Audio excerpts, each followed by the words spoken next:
Meron pa tayong iba't ibang lahi ng ibon na nandito po. Ayan. At hindi ko po alam kung anong pangalan ng ibon na to. Hello, birds. Ang dami po nila, iba't ibang kulay, yung mga ibon. So ayan po, ito po ay pagmamayari ng isang sikat na vlogger din. So libre po kami nakapasok dito. Ayan po, lahat po ng klase ng ibon. Ayan. Ito po, ayan pa po. Ayan po. Wow, ang ganda nila. Ayan pa po. Mga parrot. Hello, hello.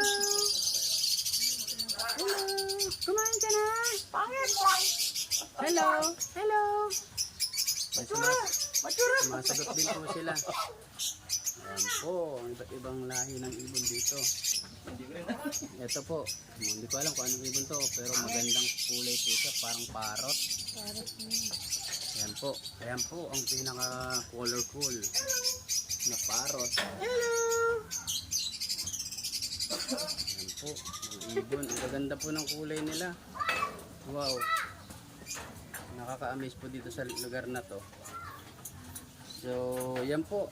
At lahat po yan ay mga important yata, mga kakaibang ibon. Lalo po dito, ang ganda niya. Hello! Hi!